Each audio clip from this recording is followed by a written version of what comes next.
Hello ನಮಸ್ಕಾರ. ಕನ್ನಡದಲ್ಲಿ ಒಂದು ಗಾದೆ ಇದೆ, ನನ್ನ ಮಗ ಸತ್ರು ಪರವಾಗಿಲ್ಲ ಸೊಸೆ ವಿಧವೆ ಆಗಬೇಕು ಅಂಥೇಳಿ.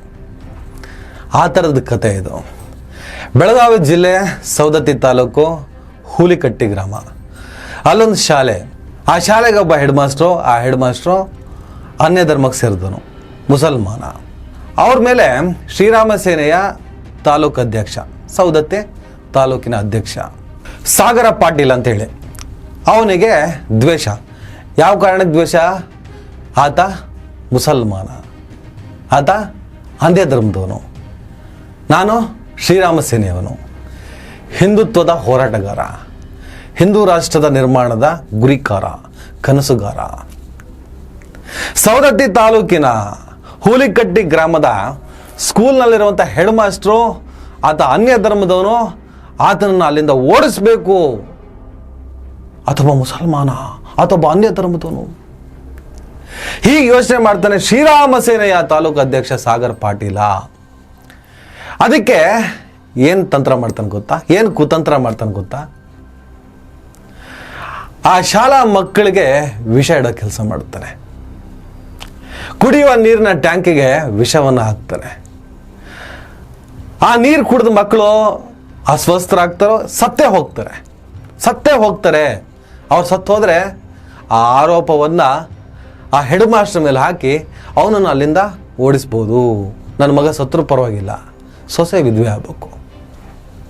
ನನ್ನ ಮಗ ಸತ್ರು ಪರವಾಗಿಲ್ಲ, ಸೊಸೆ ವಿಧವೆ ಆಗ್ಬೇಕು. ನನ್ನ ಮಕ್ಕಳು ಸತ್ರು ಪರವಾಗಿಲ್ಲ, ಆ ಮುಸಲ್ಮಾನ ಅನ್ಯ ಧರ್ಮಕ್ಕೆ ಸೇರಿದ ಹೆಡ್ ಮಾಸ್ಟ್ರು ಆ ಸ್ಕೂಲಿಂದ ಹೊರಟೋಗ್ಬೇಕು. ಹೇಗಿದೆ? ಅದಕ್ಕೆ ಕೃಷ್ಣ ಮಾದಾರ ಅಂತ ಹೇಳಿಬಿಟ್ಟು ಒಬ್ಬ ವ್ಯಕ್ತಿಯನ್ನು, ಅವನ ಜೊತೆ ನಾಗನಗೌಡ ಪಾಟೀಲ, ಇವ್ರನ್ನ ಬಳಸ್ಕೊತಾನೆ. ಈ ಕೃಷ್ಣ ಮಾದಾರ ಅದೇನೋ ಈ ಮೇಲ್ಜಾತಿ ಕೀಳ್ಜಾತಿ ಅಂತ ಹೇಳ್ತಿರಲ್ಲ, ಹಾಗೆ ಯಾವುದೋ ಮೇಲ್ಜಾತಿಗೆ ಸೇರಿದಂಥ ಹೆಣ್ಣು ಮಗಳನ್ನು ಪ್ರೀತಿ ಮಾಡ್ತಿರ್ತಾನಂತೆ. ಆ ವಿಚಾರ ಈ ಸಾಗರ ಪಾಟೀಲ್ಗೆ ಗೊತ್ತಿರುತ್ತೆ. ನೀನು ನನ್ನ ಈ ಕುತಂತ್ರದಲ್ಲಿ, ಈ ದುಷ್ಕೃತ್ಯದಲ್ಲಿ ಭಾಗಿಯಾಗದೇ ಇದ್ದರೆ ನಿನ್ನ ವಿಚಾರವನ್ನು ಎಲ್ಲ ಕಡೆ ಸ್ಪ್ರೆಡ್ ಮಾಡ್ತೀನಿ, ಪಸರ್ ಮಾಡಿಬಿಡ್ತೀನಿ ಅಂತ ಹೆದರ್ಸ್ತಾನಂತೆ. ಇವನು ಹೆದರ್ದಂತೆ ವಿಷದ ಬಾಟ್ಲು ತರ್ತಾರೆ.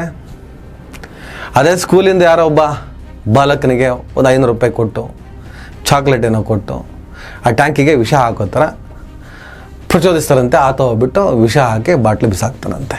ಮಕ್ಕಳು ಕುಡಿತಾರೆ, ಮಕ್ಕಳು ಅಸ್ವಸ್ಥರಾಗ್ತಾರೆ. ಅದೃಷ್ಟವಶಾತ್ ಯಾವುದೇ ಮಕ್ಕಳ ಪ್ರಾಣಕ್ಕೆ ಸಂಚಕಾರ ಆಗಲಿಲ್ಲ. ಹೇಗಿದೆ ಕತೆ? ಹೇಗಿದೆ ಈ ಸ್ಟೋರಿ? ಇದೇ ಬಿಜಾಪುರದ ಸಿಂದಗಿಲಿ ತಹಶೀಲ್ದಾರ್ ಕಚೇರಿ ಮುಂದೆ 2012ರಲ್ಲಿ ಪಾಕಿಸ್ತಾನದ ಧ್ವಜವನ್ನು ಹಾರಿಸ್ತಾರೆ. ಮುಸಲ್ಮಾನರ ಮೇಲೆ ಎತ್ಕಟ್ಟುವಂಥ ಪ್ರಯತ್ನ ಆಗ್ತದೆ. ಪೊಲೀಸರು ತನಿಖೆ ನಡೆಸ್ತಾರೆ. ತಹಶೀಲ್ದಾರ್ ಕಚೇರಿ ಮುಂದೆ ನಿಲ್ಲಿಸಿದಂಥ ಒಂದು ಬೈಕ್ನ ಜಾಡು ಹಿಡಿದಂಥ ಪೊಲೀಸರು ಸುಮಾರು 6 ಜನರನ್ನ, ರಾಕೇಶ್, ಅನಿಲ, ಮಲನಗೌಡ, ಪರಶುರಾಮ, ರೋಹಿತ್ ಈಶ್ವರ್, ಸುನಿಲ್ ಮಡಿವಾಳಪ್ಪ, ಇಷ್ಟು ಜನನ ಅರೆಸ್ಟ್ ಮಾಡ್ತಾರೆ. ಇಷ್ಟು ಜನನ ಅರೆಸ್ಟ್ ಮಾಡ್ಕೊಂಡು ಕರ್ಕೊಂಡ್ಬರ್ತಾರೆ. ಇವರೆಲ್ಲರೂ ಕೂಡ ಶ್ರೀರಾಮ್ ಸೇನೆಗೆ ಸೇರ್ತವ್ರು. ಈ ಪೈಕಿ ಪರಶುರಾಮ್ ವಾಗ್ಮರೆ ಗೌರಿ ಲಂಕೇಶ್ ಹತ್ಯೆ ಕೇಸ್ನಲ್ಲಿ ಅರೆಸ್ಟ್ ಆಗಿದ್ದಾನೆ. ನಿಮಗೆಲ್ಲ ಗೊತ್ತಿರ್ಬೋದು. ಶ್ರೀರಾಮ ಸೇನೆಗೆ ಸೇರಿದವರು ಯಾರು? ಶ್ರೀರಾಮ ಸೇನೆಯ ಸಂಸ್ಥಾಪಕ ಅಧ್ಯಕ್ಷ ಪ್ರಮೋದ್ ಮುತಾಲಿಕ್. ಯಾರು ಪ್ರಮೋದ್ ಮುತಾಲಿಕ್? ಹಿಂದೂ ರಾಷ್ಟ್ರ, ಹಿಂದುತ್ವದ ಪರಿಕಲ್ಪನೆಯಲ್ಲಿ ಹೋರಾಟ ಮಾಡ್ತಿರುವಂಥ ಒಬ್ಬ ವ್ಯಕ್ತಿ. ತುಂಬ ರೀಸೆಂಟಾಗಿ ಹೇಳಬೇಕು ಅಂದರೆ, ಮೊನ್ನೆ ಮೂಡಿಗೆರೆಯ ಒಂದು ಕಾರ್ಯಕ್ರಮಕ್ಕೆ ಮುಖ್ಯ ಅತಿಥಿಯಾಗಿ ಹೋಗಿರ್ತಾರೆ.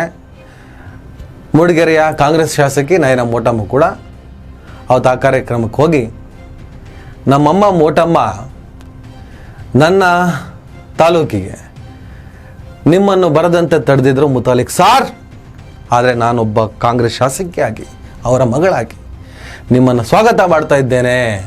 ಮತ್ತೆ ನಾನು ಪ್ರಮೋದ್ ಮುತಾಲಿಕ್ ಸರ್ ಬಗ್ಗೆ ಒಂದು ಮಾತು ಹೇಳಲೇಬೇಕಾಗುತ್ತೆ.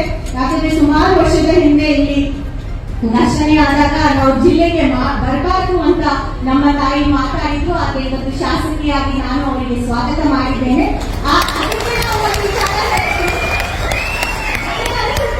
ನನಗನ್ಸುತ್ತೆ ನನ್ನ ಭವಿಷ್ಯ ಹಾಗಾದ್ರೆ ತುಂಬಾ ಚೆನ್ನಾಗಿದೆ ಅಂತ.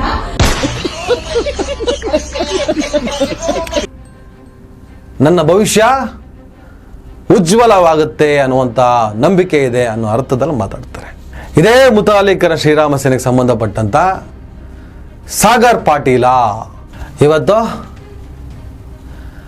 ಅನ್ಯ ಧರ್ಮದ ಒಬ್ಬ ಹೆಡ್ ಮಾಸ್ಟ್ರನ್ನ, ಶಿಕ್ಷಕನನ್ನು ಆ ಸ್ಕೂಲಿಂದ ಓಡಿಸ್ಬೇಕು ಅಂತ ಹೇಳ್ಬಿಟ್ಟು ಮಕ್ಕಳಿಗೆ ವಿಷಯ ಇಡ್ತಾನೆ. ಅರೆಸ್ಟ್ ಆದ್ರು 3 ಜನ. ಹೆಂಗಿದೆ ಕತೆ? ಹೇಗಿದೆ ರೀ? ಅದಕ್ಕೆ ಆರಂಭದಲ್ಲಿ ಹೇಳಿದ್ದು, ನನ್ನ ಮಗ ಸತ್ತೋದ್ರೂ ಪರವಾಗಿಲ್ಲ, ಸೊಸೆ ವಿಧವೆ ಆಗಬೇಕು ಅಂತ.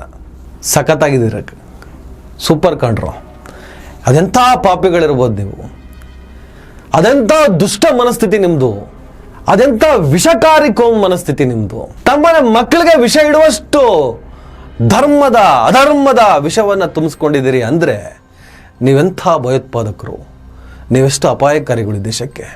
ಈ ಸ್ಟೋರಿನ ನೋಡ್ತಾ ಇರೋರಿಗೆ ನಿಮ್ಮಲ್ಲೂ ಕೂಡ ಕೋಮುವಾದಿಗಳಿರ್ಬೋದು, ಕೋಮು ಮನಸ್ಥಿತಿಗಳಿರ್ಬೋದು, ಮುಸಲ್ಮಾನರನ್ನು ದ್ವೇಷಿಸುವಂಥ ಆಕ್ರೋಶಗಳು ನಿಮ್ಮಲ್ಲೂ ಇರ್ಬೋದು. ಈ ಸ್ಟೋರಿನ ಯಾರು ನೋಡ್ತಾ ಇದ್ದೀರಾ? ನೀವು. ನಿಮಗೆ ಇದು ಸರಿ ಅನಿಸುತ್ತಾ?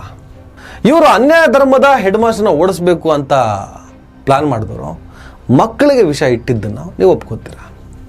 ಮೊಟ್ಟ ಮೊದಲೇ ಯಾಕೆ ಒಬ್ಬ ಮೇಷನ ಅಲ್ಲಿಂದ ಓಡಿಸ್ಬೇಕು? ಆಯ್ತಪ್ಪ, ಧರ್ಮದ ಕಾರಣಕ್ಕೆ ಓಡಿಸ್ಬೇಕು, ಬೇರೆ ದಾರಿಗಳಿರಲಿಲ್ವಾ?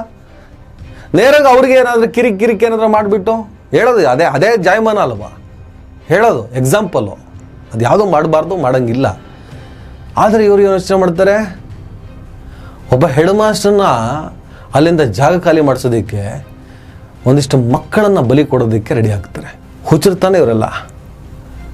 ಹಾಗಂತ ಇವರು ಹುಚ್ಚ, ಮಾನಸಿಕ ಅಸ್ವಸ್ಥ ಅಂತ ಹೇಳ್ಬಿಟ್ಟು ಬಿಟ್ಬಿಡ್ಬೇಡಿ. ಅಧರ್ಮದ ನಶೆಯನ್ನು ತುಂಬಿಕೊಂಡಂಥ ಮಾನಸಿಕ ಅಸ್ವಸ್ಥರು ಇವರು. ಧರ್ಮದ ನಶೆ, ಅಧರ್ಮದ ನಶೆ. ಧರ್ಮ ಅಲ್ಲ. ಇವರು ಹಿಂದೂಗಳಾಗಲಿ ಮುಸಲ್ಮಾನರಾಗಲಿ ಯಾವುದೇ ಧರ್ಮಕ್ಕೆ ಸೇರಲ್ಲ ಇವರೆಲ್ಲ. ಇವ್ರನ್ನ ಹಿಂದೂ ಅಂತ ಹೆಂಗೆ ಕರೀತೀರಾ? ಹಿಂದೂ ಧರ್ಮಕ್ಕೆ ಸೇರಿದವರಲ್ಲ. ಸಾಗರ ಪಾಟೀಲ ಅಂತ ಇದ್ದು ಕೂಡಲೇ ಅವ್ನು ಹಿಂದೂ ಧರ್ಮದವನು ಹೆಂಗಾಗ್ತಾನೆ? ಹಿಂದೂ ಧರ್ಮ ಇದನ್ನು ಹೇಳೇ ಇಲ್ವಲ್ಲ. ಹಿಂದೂ ಧರ್ಮ ಇನ್ನೊಬ್ಬನ ಬಲಿ ಹಾಕು ಅಂತ ಎಲ್ಲಿ ಹೇಳಿದೆ?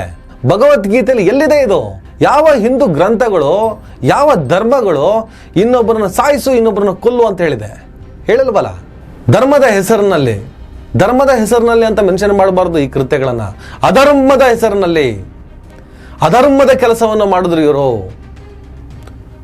ಹೀಗೆ ಮಾತಾಡಬೇಕಾಗ್ತದೆ. ಶ್ರೀರಾಮ ಸೇನೆಯ ಪ್ರಮೋದ್ ಮುತಾಲಿಕ್ ಅವರು ಏನು ಉತ್ತರ ಕೊಡ್ತಾರೆ ಕಾಯೋಣ. ಉತ್ತರ ಕೊಡಲೇಬೇಕಲ್ಲ. ನಿಮ್ಮ ಸಂಘಟನೆಯ ಒಬ್ಬ ಸದಸ್ಯ ನಿಮ್ಮ ಆಪ್ತನೇ ಆಗಿರ್ತಾನೆ, ನಿಮ್ಮ ಬಂಟನೇ ಆಗಿರ್ತಾನೆ, ನಿಮ್ಮ ಚೇಲನೇ ಆಗಿರ್ತಾನೆ, ನಿಮ್ಮ ಸಂಘಟನೆಯ ಸವದತ್ತಿ ತಾಲೂಕಿನ ಅಧ್ಯಕ್ಷ.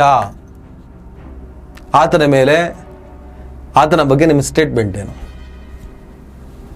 ಸರಿ ಅಂತೀರಾ?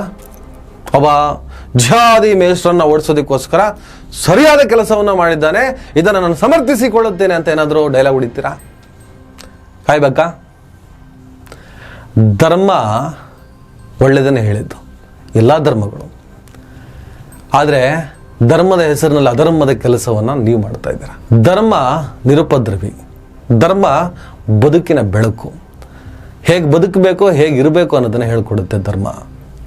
ಶಾಂತಿ ಪ್ರೀತಿಯನ್ನು ಸಾರ್ತವೆ ಧರ್ಮ, ಯಾವುದೇ ಧರ್ಮ. ಆದರೆ ಧರ್ಮದ ಹೆಸರಿನಲ್ಲಿ ಅಧರ್ಮವನ್ನು ನೀವು ತರ್ತಾ ಇದ್ದೀರಾ. ಧರ್ಮದ ಒಳಗಡೆ ಅಧರ್ಮವನ್ನು ನೀವು ತುಂಬ್ತಾ ಇದ್ದೀರಾ. ಧರ್ಮ ನಿರುಪದ್ರವಿ, ಧರ್ಮದ ಹೆಸರಿನಲ್ಲಿ ಕೃತ್ಯಗಳನ್ನು ಮಾಡ್ತಾ ಇರುವಂತಹ, ದುಷ್ಕೃತ್ಯಗಳನ್ನು ಮಾಡ್ತಾ ಇರುವಂತಹ ಜನರ ಮನಸ್ಥಿತಿಯನ್ನು ಬದಲಾಯಿಸ್ತಿರುವಂಥ ನೀವು ಪಾಪಿಗಳು. ಆ ಧರ್ಮಗಳು ನೆಗೆಟಿವ್ ಥಾಟ್ಸ್ ಬಗ್ಗೆ ಭಾಳ ಸ್ಪಷ್ಟವಾಗಿ ಹೇಳ್ತವೆ. ಆ ನೆಗೆಟಿವ್ ಥಾಟ್ಸ್, ಆ ನೆಗೆಟಿವಿಟಿಗಳೇ ನೀವು. ಏನಿವೆ, ಸಾಗರ್ ಪಾಟೀಲು ಮತ್ತೊಂದಿಬ್ಬರ ಮೇಲೆ ಪೊಲೀಸರು FIR ಹಾಕಿದ್ದಾರೆ, ಜೈಲಿಗೆ ಕಳಿಸಿದ್ದಾರೆ. ನ್ಯಾಯಾಲಯ ಬಹುಶಃ ಈ ಪ್ರಕರಣವನ್ನು ಅಷ್ಟು ಈಸಿಯಾಗಿ ಬಿಡಲ್ಲ ಅನ್ಕೋತೀನಿ. ಸಿಂದಗಿ ಪಾಕ್ ಧ್ವಜ ಪ್ರಕರಣ ಸಂಬಂಧಪಟ್ಟ ಹಾಗೆ ನ್ಯಾಯಾಲಯದಲ್ಲಿ ಒಂದು 6 ಜನ ಬಿಡುಗಡೆ ಕೂಡ ಆಗ್ತಾರೆ, ಆರೋಪ ಮುಕ್ತ ಆಗ್ತಾರೆ. ಅದೇ ಥರ ಈ ಪ್ರಕರಣದಲ್ಲಿ ಆಗದೇ ಇರಬಹುದು ಅನ್ನುವಂಥ ನಿರೀಕ್ಷೆ ನನಗಿದೆ ಸದ್ಯಕ್ಕೆ. ಮುಂದೆ ಏನಾಗುತ್ತೆ ಕಾದು ನೋಡೋಣ. ನಮಸ್ಕಾರ. ದಯವಿಟ್ಟು ಎಲ್ಲರೂ ಈ ಚಾನಲ್ನ ಸಬ್ಸ್ಕ್ರೈಬ್ ಮಾಡಿ. ನಿಮ್ಗೆ ಇಷ್ಟ ಆದರೆ ಈ ಚಾನಲ್ಗೆ ಜಾಯ್ನ್ ಆಗಿ. ಈ ವಿಡಿಯೋ ಇಷ್ಟ ಆದರೆ ದಯವಿಟ್ಟು ಎಲ್ಲರೂ ಶೇರ್ ಮಾಡಿ. ಸ್ವತಂತ್ರ ಪತ್ರಿಕೋದ್ಯಮವನ್ನು ಬೆಂಬಲಿಸಿ. ನನ್ನ ಯುಕ್ತಿಗೆ ನಿಮ್ಮ ಶಕ್ತಿಯೇ ಶ್ರೀರಕ್ಷೆ.